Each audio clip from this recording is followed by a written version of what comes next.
Imagine a young black woman born into a world that seems designed to hold her back. A woman with dreams so big they could light up the sky, but a society that dims her every chance. Rebecca's story begins in the heart of Detroit's toughest streets, where hope is scarce and racism is a daily reality. From a childhood of struggle to a meteoric rise on OnlyFans, she dared to chase the American dream. But one fateful decision, a glittering offer from a stranger in Dubai, plunged her into a nightmare of violence and betrayal. This is a tale of courage, cruelty, and the fight to reclaim her life. Stay with us as we unravel how systemic racism turned her dreams into a battle for survival. Rebecca was born into a world where skin color shaped her destiny. In a struggling African-American neighborhood in Detroit, where crumbling houses and abandoned streets were the norm, her childhood was a battle. Teens her age faced constant threats of violence, and underfunded schools offered only outdated textbooks and indifferent teachers. Police patrolled the streets like an occupying force, and black families, including hers, lived in fear of unjust arrests. Yet, Rebecca dreamed of a life beyond this ghetto, where her talent and grit could shine. Her story mirrors the struggles of countless black women whose dreams are crushed by a system rigged against them.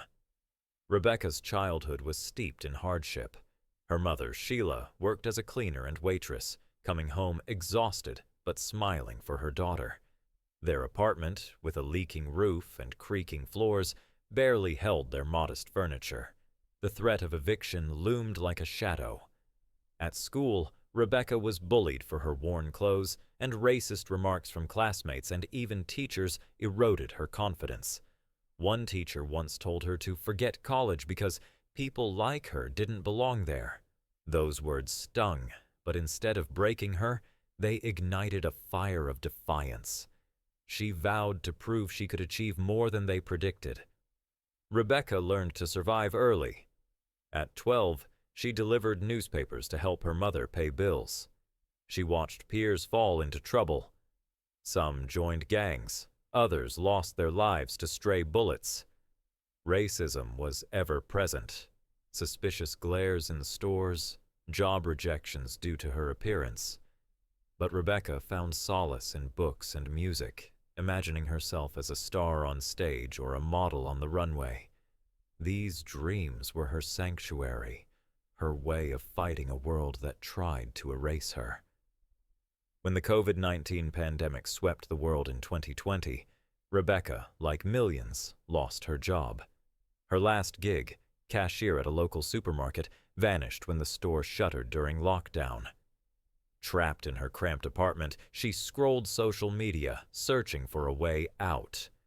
Stories of women earning thousands on OnlyFans caught her eye. For a black woman in America, where the job market was rife with bias, traditional paths to success felt like a mirage.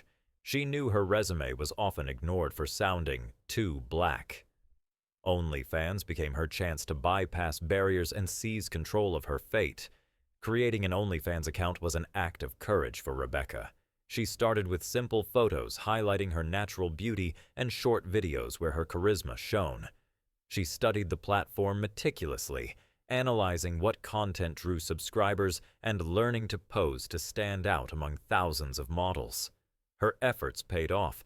Within weeks, she gained her first subscribers, and their numbers soon skyrocketed. Rebecca poured her heart into every post, knowing her success hinged on her ability to shine in a crowded digital space. By the end of her first year on OnlyFans, Rebecca achieved staggering success. Her account raked in tens of thousands of dollars monthly, letting her move to a bigger apartment and buy clothes she once only dreamed of. She sent money to her mother, who could finally cut back on work hours. But success came at a cost. Online trolls flooded her with racist hate messages. Her inbox brimmed with slurs, and some subscribers demanded content she refused to make, mocking her black pride. These attacks reminded her that even in the digital world, racism hounded her. Despite the hate, Rebecca stayed resolute. She used her earnings to invest in herself. Photography courses, makeup lessons, even public speaking classes to prepare for a future in modeling. Her ambitions stretched far beyond OnlyFans. She dreamed of strutting runways in Paris and New York, securing deals with major brands.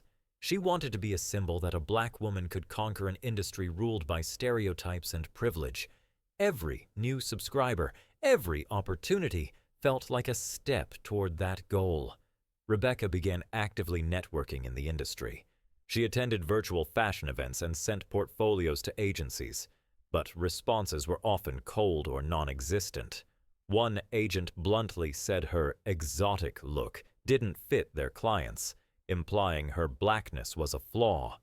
These rejections hurt, but Rebecca kept pushing forward. She knew achieving her dream required not just talent, but luck, the kind that rarely smiled on black women in America. Her life shifted when a subscriber, claiming to be a businessman from the UAE, messaged her on OnlyFans. He said he organized exclusive events for global elites and offered her $100,000 a day to attend a lavish party in Dubai. The sum was unreal, but the promise of connections with influential figures in fashion and entertainment was even more enticing. Cautious by nature, Rebecca spent weeks verifying his credentials. Everything seemed legit. Professional emails, verified contacts, even a contract.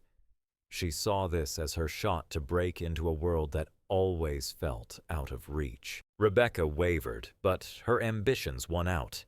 She envisioned this trip opening doors to contracts with global brands, her name in fashion magazine headlines. She discussed the offer with her mother, who, despite worry, supported her. Ultimately, Rebecca booked a ticket on a private jet provided by her benefactor. As she boarded, her heart raced with a mix of fear and excitement. She didn't know this flight would lead not to glory but to a nightmare that would change her life.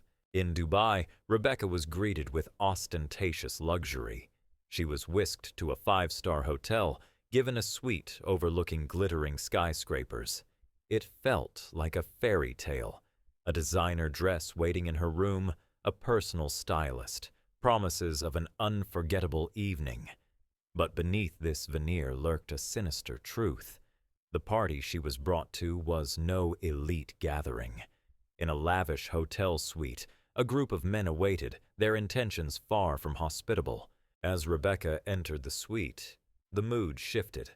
Doors locked, and the men's smiles turned cold. They started with taunts, hurling racist slurs that cut like knives. Then the violence began. They beat her, humiliated her, made her feel powerless. They laughed at her tears, calling her a trophy to be broken. Rebecca fought back, but the odds were overwhelming. Her dreams of fame turned into a fight for survival in a room full of sadists. The horror peaked as the violence grew more brutal. The men, posing as influential sheikhs, recorded everything on cameras, as if it were their private show. They reveled in her suffering, their laughter echoing in her ears.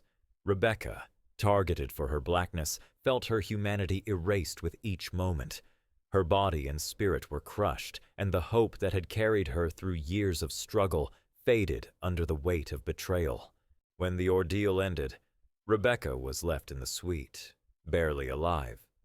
Her body was bruised, her clothes torn, her soul in shards. The attackers, confident in their impunity, vanished, leaving her on the brink of death. A hotel worker found her and called an ambulance. In the hospital where she was taken, Rebecca awoke amid white walls and indifferent faces. Pain seared every inch of her body, but the deeper wound was emotional, the realization of how far her dreams had led her.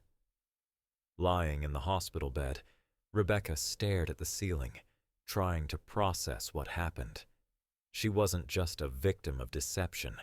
She was targeted for her race, her vulnerability as a black woman in a world where wealth and power shield criminals. Her story, which began with a dream of freedom, led to a cruel reality where systemic racism and human cruelty intertwined. This isn't the end of her journey, but a pause before a new chapter where she must fight for justice and healing.